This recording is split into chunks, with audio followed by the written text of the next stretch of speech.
Welcome back, gamers, to Top 10 Gaming. I'm your host, Johnny Rogers. If you happen to be new here, we post daily content on all things gaming, so if you're down with that, then tap that subscribe button to never miss another video. Plus, make sure you stay all the way until the end because you won't believe how dumb our #1 spot is. And leave us a comment down below with what the worst video game that you've ever played was. While you ponder that, let's jump into today's list of the top 10 dumbest video game mechanics nobody used.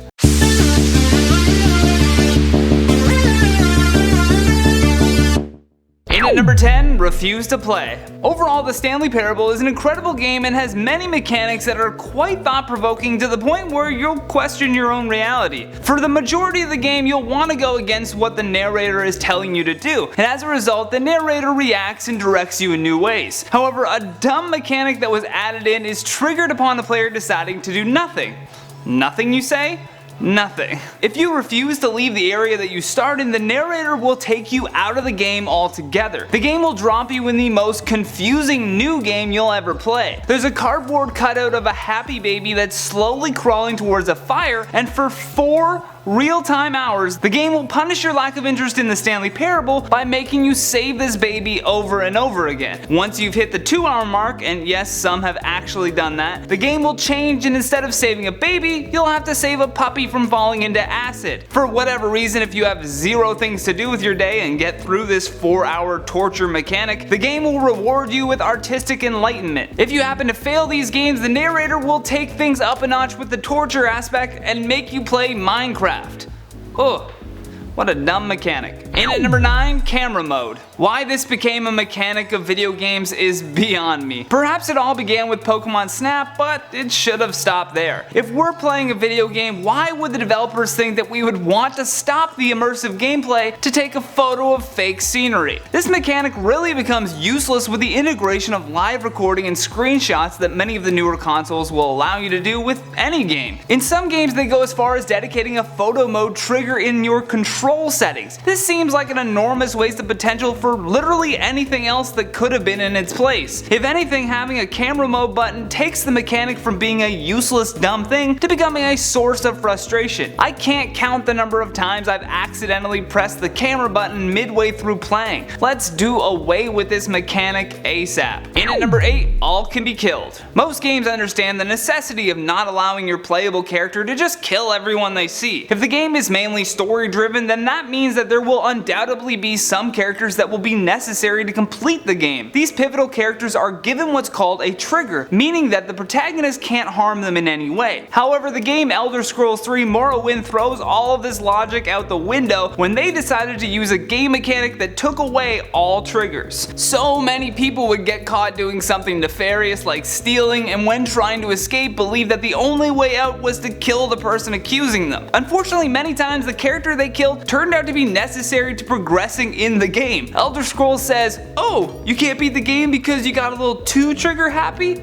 Oh well, too bad for you." It's a ridiculous game mechanic that is so dumb it needs to never be repeated again. In at number 7, Survival Skills. The survival skill mechanic for Fallout New Vegas was meant to allow players to create powerful poisons and consumables to increase your skills in the wasteland. Sounds fairly straightforward, but as many realize, this is a largely useless game mechanic. At the start of the game, they make a really big deal out of the survival skill and its importance. There's even a large section of the tutorial that teaches you how the whole thing operates. The mechanic is very demanding that you spend valuable skill points in order to craft specific items in the game. However, for the majority of these higher ranked items, they aren't really worth the struggle. Most players just never even bother to invest anything into the survival skill mechanic, and as a result, there was really no repercussions with the gameplay. In at number 6, The Game Lives On. The Metal Gear Solid series is synonymous in the gaming world with secrets and silly jokes that make the series that much more entertaining. They got a lot of things right with this series. There was a mechanic that was so ridiculous it'll mess with your head. Unbeknownst to players, the game was actually still going on even when they shut off their consoles. Whatever amount of time had passed while you weren't playing the game was the same amount of time that would pass within the actual game.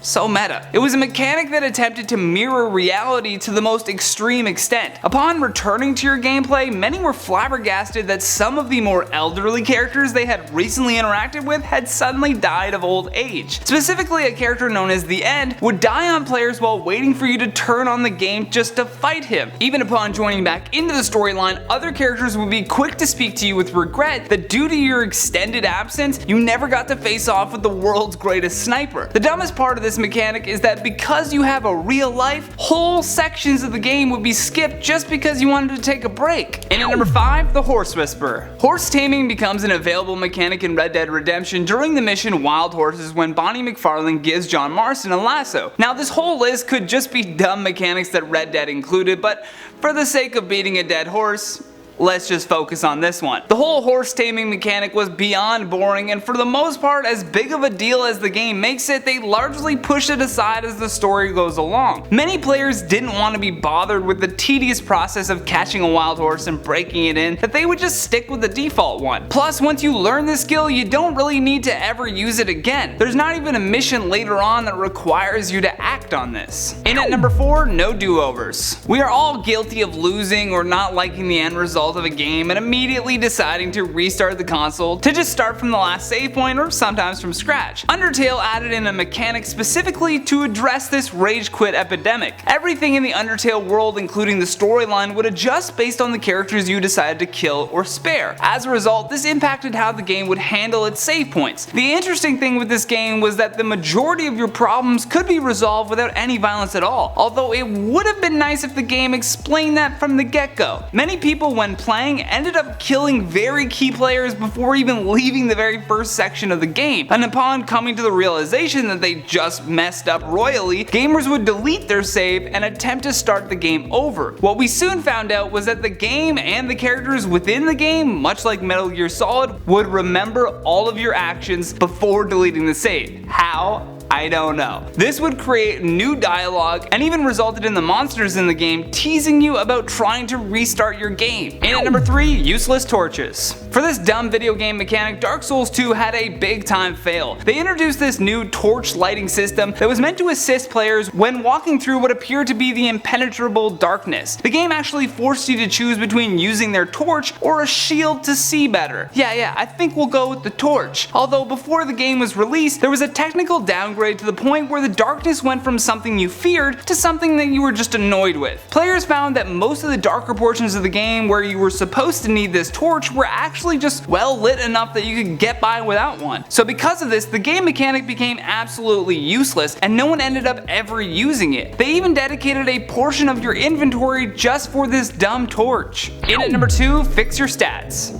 This Vault 13, where is it located?